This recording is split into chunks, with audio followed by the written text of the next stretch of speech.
Fantasy G Podcast with your host, Gerson Aguirre, where winning is everything.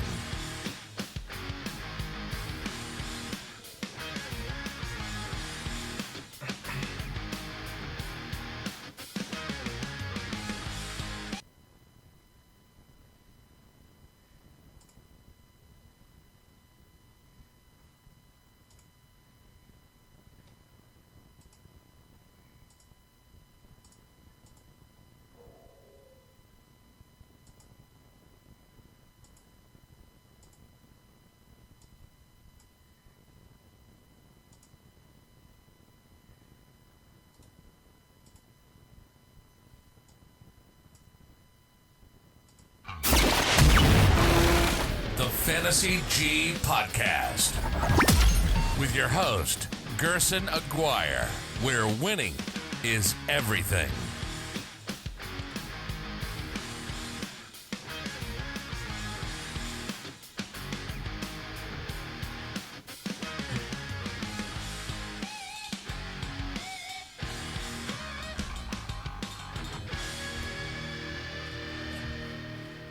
Hi everybody and welcome to week 3 Fantasy G Podcast breakdown for Draftkings. Today we will be going over all the DFS plays for week 3. Very interesting week. We have a lot of value all over the place. Looks like it's going to be team jamming in. I will go over it and debate which way I want to go this week. I still to this moment don't know which way I want to go. But I'm hoping that maybe this will give you guys a little bit of clarity, a little bit of direction. But we've already done some breakdowns and whatnot. But this week is a value week like no other.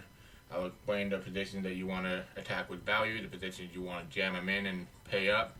I will go over the top plays, the top values, and the players that I'm not really interested in by just the way I do my GPP lineups and whatnot. So let's go ahead and just jump right into it. Quarterback. Quarterback this week, it's obviously it shows that Kyle Allen is the number one value of the week. He was my sixth call of the week on going for 2 podcasts. I basically said that, $4,000 allows you to pay up for running back and among other positions. The cash game rosters are very different when it comes down to value and non-value quarterback. This is the value quarterback roster. It allows you to fit in players like Keenan Allen, Austin Eckler, Christian McCaffrey, Mark Andrews, Zach Ertz. Basically a double tight end roster. I usually don't do that, but I don't know why I did that. I usually never put a tight end in my flex. Limits your upside on GPPs and higher scores. I understand in cash game, I guess. That's right. But no, Patriots defense, Larry Fitzgerald, Kyle Allen. But then when you go to a non-value quarterback, which is I eliminate Josh Allen, you get Dak Prescott, Christian McCaffrey, Eckler, Smith, Agor, Larry Fitzgerald, Mark Andrews, Keenan Allen, Patriots defense. So you basically swap Devin Smith and Keenan Allen with you swap the tight end with basically, Keenan Allen. You get But, so basically, to me, it's just all about trying to get the best of my lineup on the upside. So I probably run this lineup rather than this lineup. But, it's still early. We still have some news we have to wait. The Jeffrey news, among other news. But I'm just waiting for more news to break. Inactive always go at 7:30 Eastern time, I believe. Football, the NFL pretty much always makes it at that time. So keep an eye on the inactive for the week. Those are going to be very important this week. As the season progresses, we will be basically keeping an eye on every injury because it takes a toll after a while. Feel free to ask your questions. I'll try to answer them the best I can. Keep in mind that I will likely answer your question after the end of the breakdown for the position.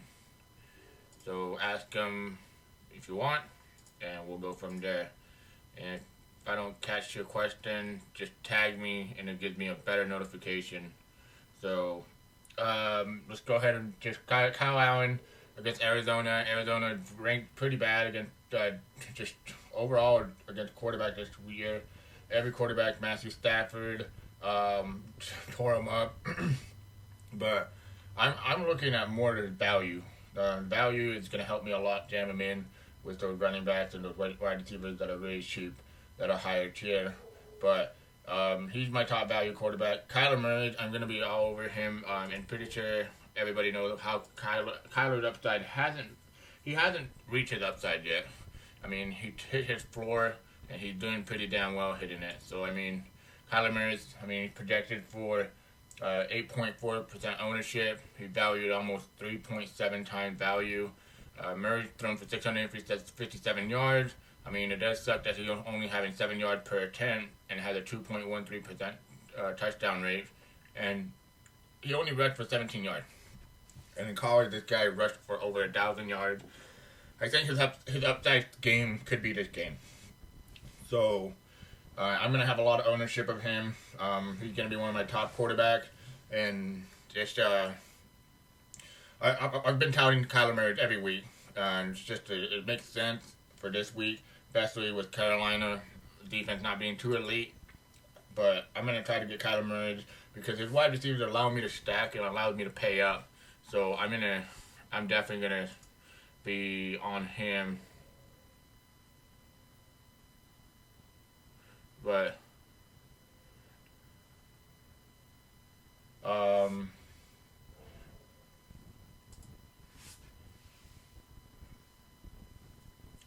Jameis Winston against the New York Giants, a very bad defense. Overall, Jameis Winston is a value, but the thing is, you're also looking for a high risk play. I mean, I've been a big Jameis fan, but just the last 2 games, he hasn't shown what I want. 208 yards, 194, 1 touchdown, 3 interceptions. Not really an ideal for like what I'm looking for, but I mean, in this game against the Giants, you're gonna have to. You're really gonna pick your poison. You know, you're hoping he does great, but you know he has that ceiling. He has the ceiling. He has a floor. I mean, his ceiling's right here, 35, 26, 25, 22. I mean, but then he has a floor of like 5, 10. You know, not a great game. And he's 5,400, but just overall, it's at home, so I think he'll do a little better. Am I gonna have a lot of exposure to him? Yes and no, maybe some. I don't know yet. It just really depends how I come out with my value quarterback, because that's gonna be really critical this week. I love Dak Prescott this week. I mean, Dak Prescott overall. I mean, this guy been tearing it up. Just 30 back-to-back 30-point game. The Dolphins have allowed 43 of 54 passing attempt, and that's 79% allowed. For 643 yards, 11.4 yards per attempt, and 8 touchdowns. The crazy part is a 14.8% touchdown rate against them with no interception. That's unreal. I'm gonna be all over Dak. Dak's gonna be one of my higher owned quarterbacks. This guy, I mean, his price 6,500, but I mean, I can be contrarian compared to everybody's gonna try to get that. What's his name? Lamar Jackson, and Patrick Mahomes. But it would not shock me if Dak is the top scoring quarterback this week. You'll also be getting him at 13%. He's probably the highest owned quarterback, I believe, this week, if I'm correct. Yeah, he's at 13%. So, yeah, I mean, overall, he's going to be targeted a lot, but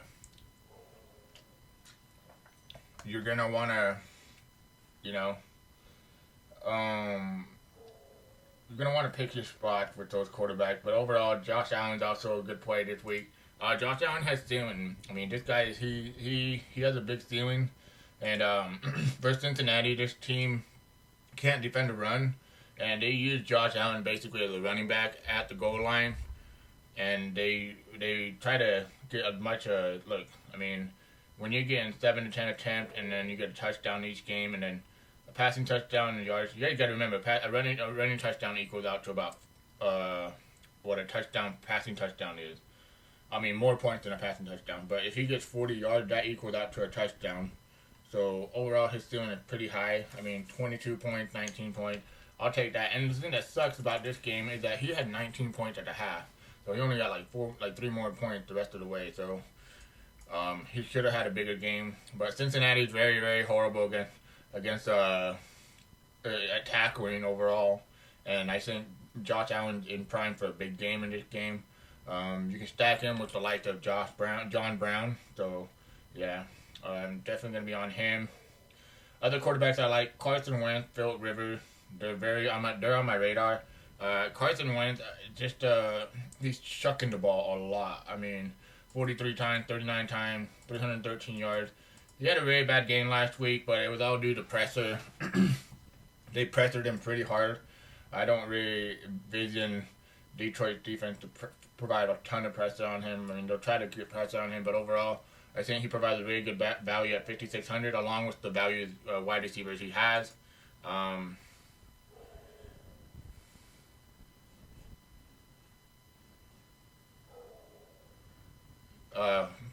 So like basically Carson Wentz is a very good value for me. I don't I don't know how much exposure I have to him. I'm pretty sure it'll be high because of his value and the way my GPP settings are. I usually try to get some wide receiver stacks along running back with the other position, and then the rules and settings that I have in my GPP optimizer. So I'm pretty sure that Wentz is going to be all the way up there. Philip Rivers is very interesting. I think he can be very contrarian this week. 3%, 1.26 rating on leverage score. I'm going to have a lot of Philip Rivers. I don't think the field will. So at 3%, I'm going to try to get a little edge advantage, especially when you can stack him with like Eckler and Keenan Allen. So I'm going to try to get those three trios together. Let's see. Yeah, that's about it for quarterback. I mean, if I unclick this, I'll tell you. Oh, yeah. Well, obviously, I'm not going to talk too much about Lamar Jackson, Patrick Mahomes. High over-under game that you're going to want to target. Overall, both are great in a great spot. Top two quarterbacks, obviously. But you've already heard these so many times. I mean, like, Patrick Mahomes, Dak Prescott, Lamar Jackson, Get a total of 55. It's going to be high scoring. But overall, if I were to pick a quarterback to play, it would be Patrick Mahomes in that game. The first home game, I expect him to go all out. Basically, he's throwing. He's being ridiculous, guys. He hasn't even really started to hit his 30 points, 35 points. I mean, 443 yards, and he hasn't really tried much. Like he hasn't had a game where he had a battle to score. And they'll put the gas on the pedal to score and whatnot. I think this is the game where he has to actually put a lot of effort. I don't mind Matthew Stafford. Jeff mentioned a good indication of how he could be a good play. I like Matthew Stafford this week. Value. I mean, overall they're going to be chucking the ball with Philly. We saw Matt Ryan last week. He chucked the ball a lot against Philly in this matchup, and I think he's going to do it again with Matthew Stafford. Talk about Kirk Cousins. I forgot about Kirk Cousins, guys, but he's a value play against the Oakland Raiders. Oakland Raiders are horrendous against the pass. They're bottom 5, 5,100, 3% ownership. Those are the kind of GPP quarterback to win GPP. Now, while I want more production, then yeah, that'd be great. I think that's my quarterback list right there. Okay, question. So are those on your list ranked by projected points? No, I just talk about the players by what I research and whatnot. I don't really do rankings. I just play whatever fits my optimizer, whatever fits my projection, my ownership, my field of work. I don't really. Total points don't matter to me. What matters to me more is the value of the position and how I can make a high construction GPP roster. How is the weather in Kansas City? I don't know, and I don't really care for weather, to be honest. Weather in fantasy football doesn't really implicate too much. There's already been research on it. The only thing that matters is the wind. And if the wind is blowing more than 20 to 30 miles per hour, then it hurts the quarterback. But I don't think the wind is blowing that much. So, I mean, I would have heard it on Twitter. People would have talked about it. But light wet, light rain, raining doesn't really matter to me. I'll look it up for you, I guess. Hold on 1 second. It looks like it's gonna rain. Yeah, but it's not looking like a lot of wind. 13 miles per hour. That doesn't worry me. Just to give you an idea, when the Chiefs played the Colts, it rained in the playoff, and they scored like 45 something points. 45 or something. I don't remember. Maybe I can find it. Yeah, it's right here. I still had a pretty decent game. I mean, sure, it's not what you wanted it to be, but he was projected for 32 points, so the weather didn't really do much implication on the projection. So, like I said, I don't pay attention to weather too much. It just don't stress it out. Trust me. Yeah. So I think honestly at quarterback, if you're spending down for Kyle Allen, it'll allow you to load him up. Kirk Cousins not bad, but I think the range I'm going to be in is more Dak Prescott, Patrick Mahomes, Lamar Jackson, Kyler Murray, Kyle Allen. Those are going to be probably my core quarterbacks. I don't do any rosters until really start finalizing everything until Sunday morning. I mean, I wake up at 5 a.m. I wake up at 6 a.m. actually. I go and get my coffee, I get my breakfast, hang out with my brother. We do rosters, we talk strategy, and yeah, I mean, we tune in to other people's show. I mean, some good shows on Twitch. But let's go to running backs now. Running back.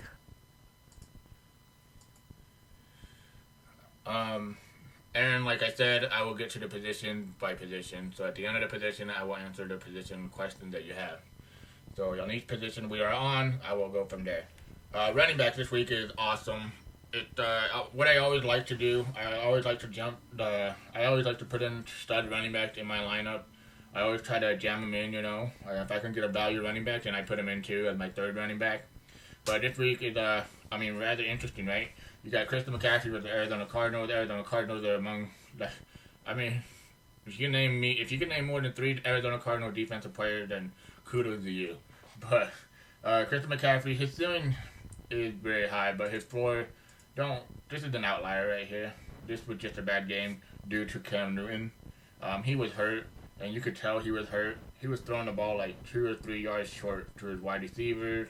They couldn't get anything going, and Tampa Bay, they blitzed heavy, and Todd Bowles has turned around that defense. No, it won't, Michael. It won't affect the ownership.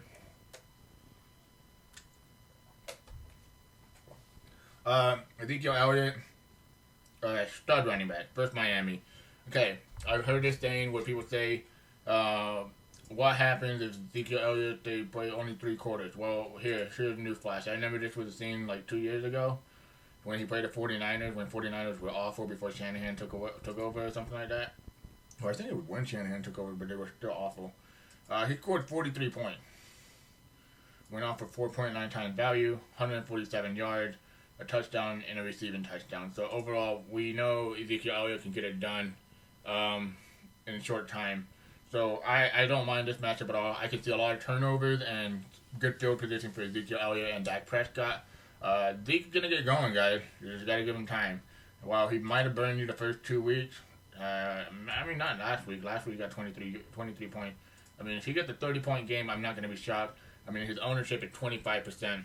So he's going to be highly owned. And I'm going to have a lot of Zeke. I know that for a fact because it allowed me this week. We have a lot of value, so Saquon Barkley is going to be that running back that's going to be under-owned. And I actually love him in this matchup.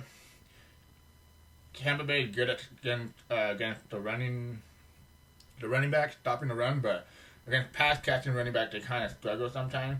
So I definitely like Saquon Barkley in this matchup versus Tampa Bay. The guy that I'm looking at the most is Dalvin Cook, though. Dalvin Cook is probably my highest owned running back this week. And I love him with Oakland. While Oakland has been pretty stingy against defense, I don't think they're the best. Oakland Raiders are, I don't know, they face running backs that are average. Damian Williams, Sean McCoy, Philip Lindsay, Royce Freeman. No running back amounts to what Dalvin Cook is on his talent level that they face. And he projected for 24 points, 19% ownership. I expect that to go even higher come Sunday. I can bet on that. And then Austin Eckler. Love Austin Eckler this week. I'm going to have quite a bit. Austin Eckler, he is like the hybrid of he's like the mini-me of what Christian McCaffrey is, basically. And I don't mean to say that because he's actually short, but you know what I mean. He's actually, he's getting everything done production-wise. I mean, he's getting 6 receptions, 96 yards, 67 yards. I mean, 39 points, 24 points. That's pretty good. He's already gone 4 times value and 7 times value. I mean, overall in this game, I'm going to have a lot of Austin Eckler. This is going to be a higher scoring game. 26 implied total for Vegas for them. I love this game because they're at home too, even though people claim that they don't have home field, but they really don't. But I don't mind that game. Alvin Kamara, yes and no. I mean, you're going to get him at a low ownership, and if he goes off for like a 40-point game and all these guys bust, you're going to be winning all the money. But the thing is, I don't like Teddy Bridgewater. Hey, Joe, what's up, man? How you doing? David Johnson, contrarian play. I thought I'd expect more than 12.5% ownership. I really did. I just don't. I understand he hurt his wrist last week, but I'm not worried about that. This guy's a beast, and he was out for a lot of the game. And then when they came back, they weren't even rushing the ball; they were just passing the ball. I think he's fine. He's not going to be affected by this injury that people claim. I expect him to be a big part of this game. Le'Veon Bell is a very interesting running back. I'm going to have quite a bit of Le'Veon Bell. I'm going to try to get him into my models and stuff, and my projections to be probably a little bit higher than this, actually. Chris Carson, I worry a little bit about him. The Saints defense is actually pretty good, and if they get Sheldon Rankin back, then they'll have a better defense on the run. But right now they're allowing about 5.8 yards per carry, so I can see why Chris Carson's a play. But he fumbled the ball already twice this week, and it seemed like they're trying to get Rashad Penny to get more carry.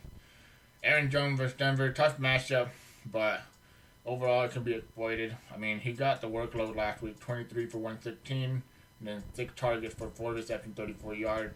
I don't buy into the Jamal Williams. He's gonna get the workload, all this, so he's gonna share the workload. But he's gonna be 10% owned. This is interesting right here, and I'm gonna try to get a little bit more of him to be contrarian. James Conner for almost 1%, not even 1% ownership. I mean, if they're gonna, I don't know, man. Like, he can be a contrarian play, 6,400 versus San Francisco. San Francisco has been a stout defense versus the run. But overall, I expect him to feed James Conner in this game. Carry-on, I love Carry-on this week. Not a lot of people are talking about him as much as I thought he would because of the C.J. Anderson release. And it looks like C.J. Anderson got released for what basically says that Ty Johnson, the running back for that I said at the beginning of the season, had that theoretic role. He basically overcome or beat out C.J. Anderson. I have Paul Perkins and doesn't exist in the NFL for me. Damian Williams, no, I'm good. Mark Ingram is interesting. I think this is low ownership too. It's kind of interesting, but this worried me last week. I mean, he got hurt for a little bit of the game, but I think he can go under own against KC defense. But yeah, Marlon Mack. Now, if Marlon Mack plays, I think he's a great play versus Atlanta, but he has to play. I have him a little bit higher than the people in the industry does, but he's gonna be a good value if he plays. But other than that, those are the main running backs that I want. Let's go ahead and actually let me go at quarterback real quick. Let me break that down for you guys. At quarterback, it looks like my exposures were pretty high on Kyle Allen and Kyler Murray. Yeah, that makes sense. Carson Wentz, Philip Rivers, Deshaun Watson, Dak Prescott, and so on. There's Mahomes and Lamar Jackson. Obviously, value beats top quarterbacks, so yeah, that makes sense, I guess, in a way. But non-value quarterback, when it came down to here, when I eliminated the value quarterback because I wanted different exposures, I got more Lamar Jackson, more Patrick Mahomes, but Carson Wentz, Philip Rivers, Deshaun Watson, Prescott were top quarterback. At running back, let's look at the running back position that we just broke down. Yeah, it looks like a lot of Austin Eckler, a lot of Chris Carson, a lot of McCaffrey. Sanders now gotten on my radar because they're missing a lot of targets. I believe Sanders can catch the ball pretty well, and he's going to be involved in this offense more than what he's been involved in the last couple of weeks. A lot of Dalvin, more Zeke. This is the non-value quarterback list, so I expect the value quarterback to actually be different. Watch. Yeah, see, the more Dalvin Cook, more Christian McCaffrey. I want more Zeke, so I'm going to up that. Some Le'Veon. I love Le'Veon this week. I'm going to try to get more of that. But running back, it's just pretty simple. Eckler, Christian McCaffrey, Dalvin Cook, Ezekiel Elliott, some David Johnson. But it's just, you're going to want to play the chalk. I always say play the chalk at running back. But yeah. You mainly only play main slate. Yeah, I only play main slate. All my money goes toward main slate. Aaron, Michael, Frank Gore. I don't play. I don't know. He doesn't really have a ceiling for me to really go high on him. His ownership is supposed to be 7%. I understand he's playing the Cincinnati Bengals, but really in reality, in the last 3 years, his highest point scored game is 18 points. Yeah, I'm good. I'm going to pass. Especially when there's so many good running back plays. Like, why bother playing Frank Gore? He's not going to get you 31 points, 35 points.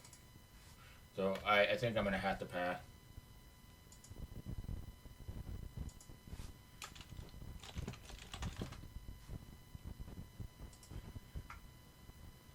And plus, the reason why I say that is because Josh Allen's getting the goal line carries. It's not going to be Frank Gore. Frank Gore, he could get a goal line carry, but Josh Allen, he's getting a lot of carries, so I expect his carries to go up too.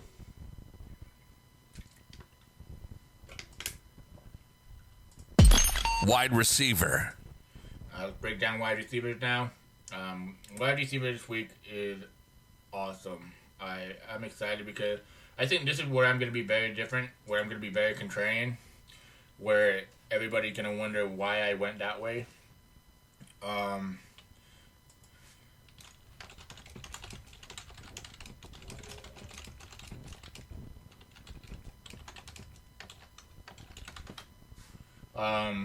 DeAndre Hopkins comes out as the number one projected wide receiver, then Keenan Allen, Julio Jones, Devontae Adams, Mario Cooper, Sammy Watkins, Michael Thomas, and so on. But what really is going to be different this week is obviously going to be the value, right? So let's just click on value real quick and show you why people are so high on Nelson Aguilar. 3.7%, 32% ownership, but the two guys that I'm looking at that you can get lower ownership and around the same price range, Philip Dorsett with no Antonio Brown there, and James Washington.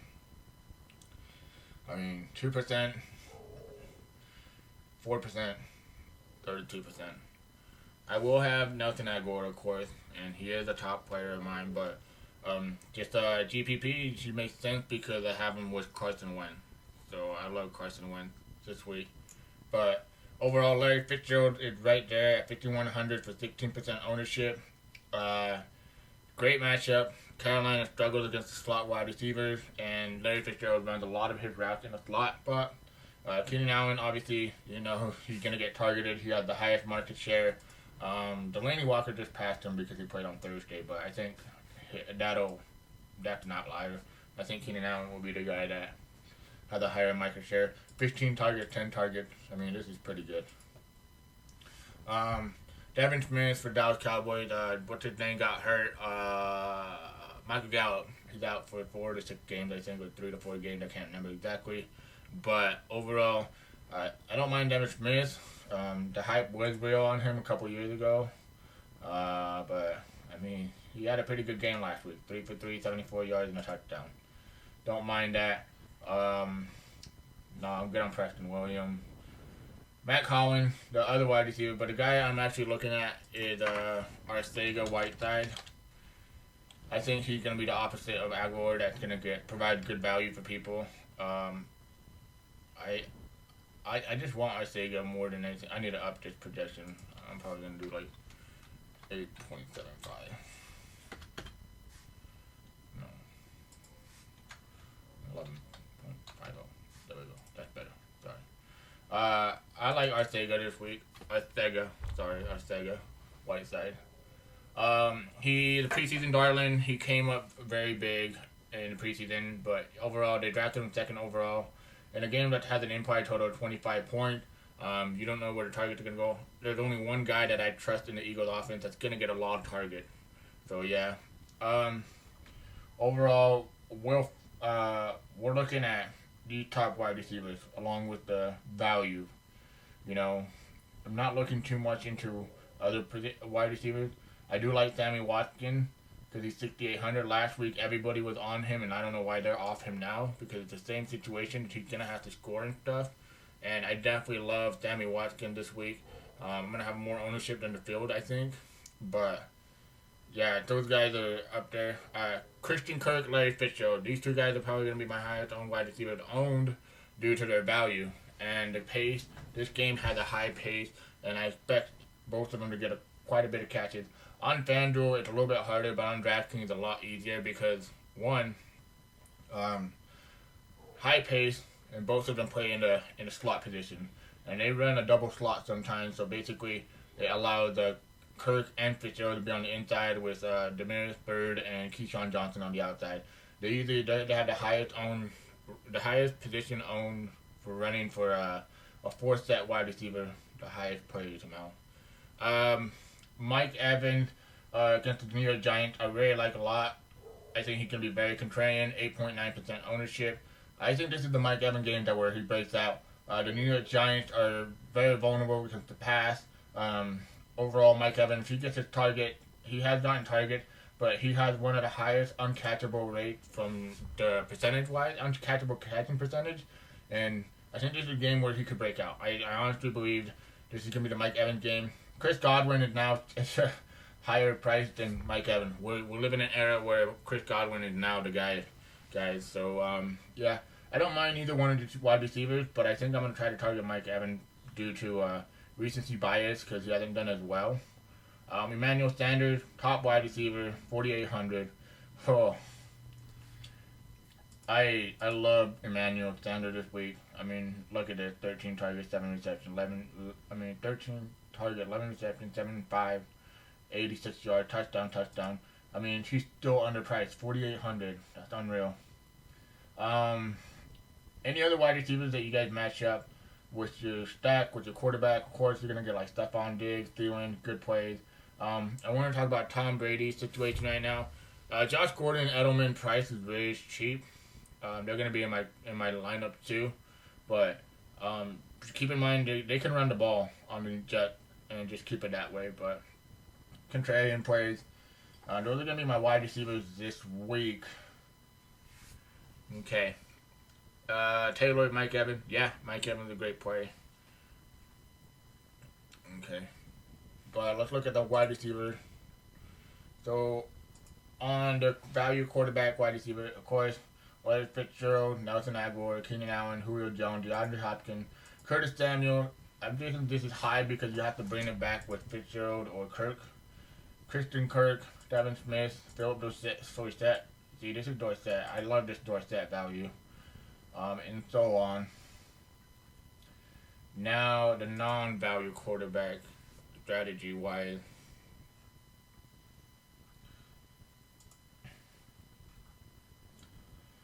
Keenan Allen, Nelson Aguilar, Fitzgerald, DeAndre Hopkins, Julio, kind of the same, not too much different.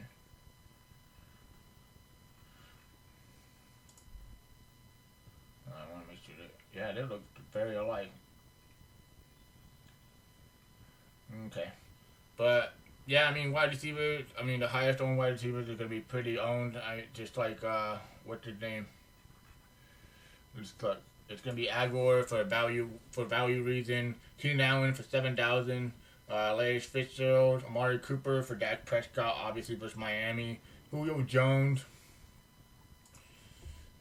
She priced 7,300. He hasn't been priced 7,300 since 2014, guys. So keep that in mind. That's ridiculous. I'm gonna try to get more Julio in my crunches and whatnot. 7,300 is unreal, and 2.2% leverage play. I love that. Let's see. Sammy Watkins. Yeah, I mean, if you were on him last week, why not this week? John Brown. I like John Brown, especially against Cincinnati. But, alright, let's go to the next position. Tight end. Tight end, man. I mean, it's, what? We always play the shark and whatnot. Tight end this week, you have to play the shark. The reason why is because you're going to get peppered with a ton of targets. With no Alshon Jeffrey, still questionable, and no Deshaun Jackson, he's going to get peppered with targets. I mean, last week he got 16 targets, 8 receptions, 72 yards. He didn't even get a touchdown. But we've seen these big games out of him. Look at these.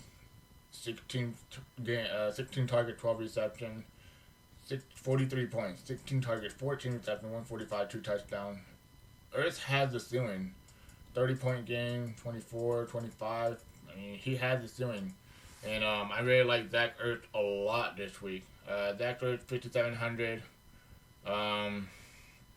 Yeah, I mean, he can be very, very highly owned, I believe. And you can use him as a flex spot, too. I mean, if you want to pay down for another tight end.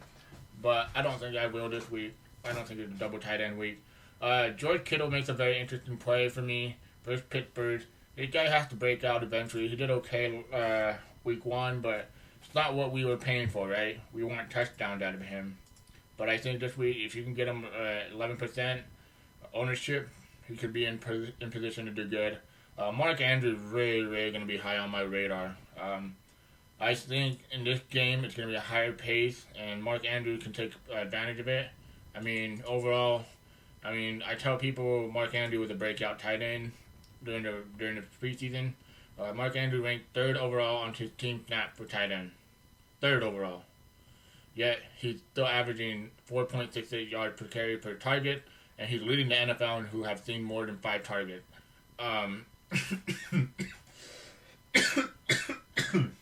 Excuse me. KC has allowed 17 and 21 passing for 145 yards to tight end over the first 2 weeks. They haven't really faced anybody. They faced Darren Waller. They faced Darren Waller in week 1, and then in week 2, and then in week 1, I believe I can't remember the opponent, but overall, tight end is an exploitable spot for the Kansas City Chiefs. I'm gonna have Mark Andrews a lot in my lineup. Evan Ingram, I think everybody gonna remember last week and be like, I'm good, But I'm gonna go back to him. 5,200, still cheap. In this matchup versus Tampa Bay, yeah, it's definitely gonna target him. He got Sterling Shepard back. That's gonna help him. A lot of people don't realize this, but when you get all the attention to the tight end, it's hard to kind of, score. And when they have the ball thrown to Benny Fowler and they have no respect for Evan Ingram, they're gonna double cover him and they're gonna shut down him over like Benny Fowler and other wide receivers that they were on the field that day. Definitely love Evan Ingram this week. I expect him to get 10 targets or so. Travis Kelce, obviously the highest projected tight end, right?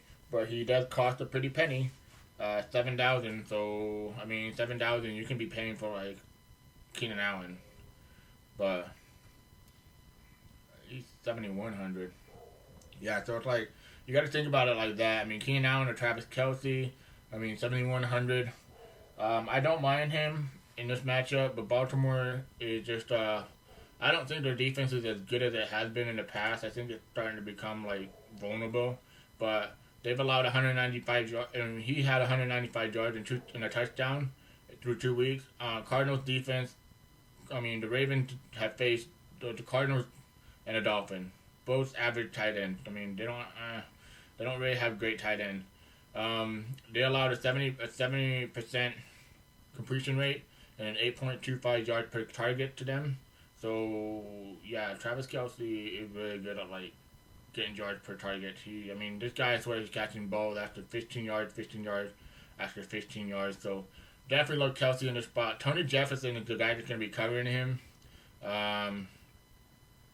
He allowed 107.4 quarterback rating in his coverage over the course of his career. Yeah, I definitely love Travis Kelce this week.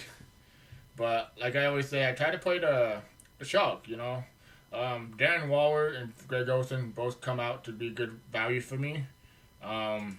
Usually at tight end, I try to target value, Tight end or like I like volume. I want volume and target. That's what I want. And touchdown upside. Darren Waller has that right now. We haven't seen the touchdowns yet, but they're coming. He's 4,100. While people might be on recency bias and get off him last week, then I'm okay with that. Because if I can get him a lower ownership, I'd be so happy because he's still going to get target. He's going to be the number one wide receiver, or number 1A, 1B to Tyrell Williams. But Greg Olsen in this high-paced game is going to be very popular for me. Overall, 20 points last game. Tampa Bay, this is what they allow. That's why I like Evan Ingram this week. But 9 targets, 6 receptions, 110 yards. Overall, Greg Olsen against this high-paced team. There's going to be a lot of scoring. I can see this with Kyle Allen being a safety blanket, so I definitely love him. Keep an eye out for his injury. He is questionable, but I think he'll play. He was a full practice on Friday, so I think he's okay. O.J. Howard's contrarian play for me. Obviously, 3%. If he goes off for 20 points, 25 points, then you're going to be looking pretty good at 3,800. Hawkinson, too. Guys, both of these guys are recency bias play, look at this. Bad ownership, bad game. Everybody's going to be off them. Old man Witten, Jason Witten. Oh, man. 3,700. Yeah, he's getting his targets, but this worries me. But he does get his touchdown. I don't mind it. It's the Dolphins. You can play anybody for the Dolphins with the Cowboys versus the Dolphins. 3,700 is really tempting because the reason why I say that because you can play Greg Olsen, you can play Austin Hooper, Howard, Hawkinson, but do they have I think they have a higher ceiling than Witten. Witten, you're looking for 12 points, and yeah, he's your man. But overall, I'm not too high on him. I'm more higher upside guys. One guy that I want to get more exposure to is Vance McDonald. Last week we saw when Mason Rudolph came in, he targeted him like no other. And I think Vance McDonald's going to be a very good high target for Rudolph. But he is 4,700. That's what I don't like. But yeah. That's about it for tight end. I think I'm just going to have like Mark Andrews, Dan Waller, Greg Olsen, Zach Ertz, Austin Hooper, Kittle, Ingram, Hawkinson. Basically the top tight end guys. Don't get too cute with it. One guy that I can see going off that I haven't mentioned, I guess you could say Will Disley with New Orleans. But I overall, I'm not targeting him too much. But tight end is pretty simple, guys. We've seen this over the last 2 weeks.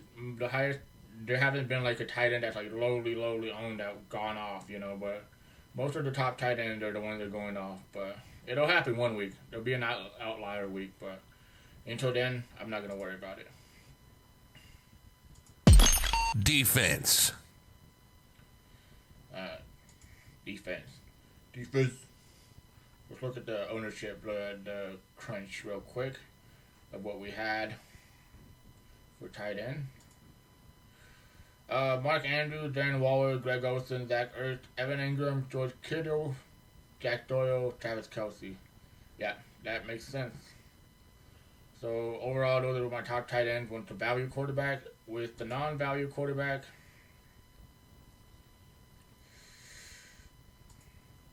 Mark Andrews again, Zach Ertz, Darren Waller, Evan Ingram, George Kittle, Hawkinson, Kelce, Greg Olsen, Howard. Yeah, once again, makes sense. But, guys, just play the top tight end. Just there's no reason to find, oh, this guy's really cheap and this and that. Defense, pretty obvious. Last week I said, Patriots defense versus the Dolphins. I mean, they were the highest owned. You guys saw it on my last week's show. They were owned 75% in my lineup, in my crunch. I kept it at that, and they killed it. And I was like, I think I was breaking even. And then Patriots got that they got those 2 defensive touchdowns. I walked away, and I was like, oh yeah, nice. And I profited, so I was happy. Patriots defense, Cowboys defense, Steelers coming in a really good value, 6.5. What's his name? Jimmy G tends to give up points due to turnovers, and I think the Steelers can design a game plan to put pressure on him. They just lost Joe Staley. I don't know if he's gonna play, but you probably want to check on that. But if Joe Staley doesn't play, I can see the Steelers putting a lot of pressure on him.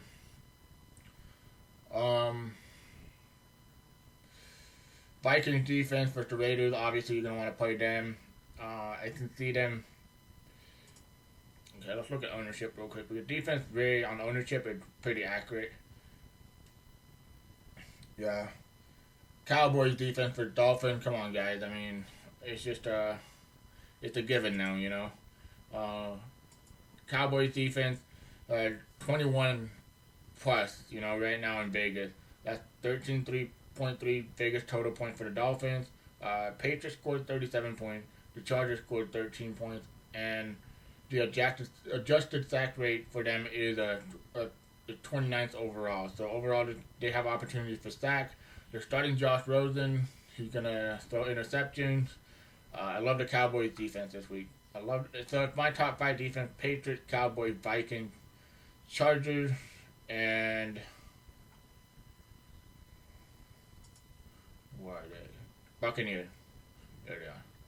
But overall, I just play the chalk defense. I try to leverage it by picking my spots at different defense every now and then. But if I feel like the chalk defense is not a great call, then yeah, of course, I will go different. But I mean, if you look right here, I have ownership to a lot of different defense. But Patriots defense, Cowboys defense are my highest owned, then the Steelers, Vikings. I want the Vikings to be higher because I think the Raiders will struggle on the road for Viking defense.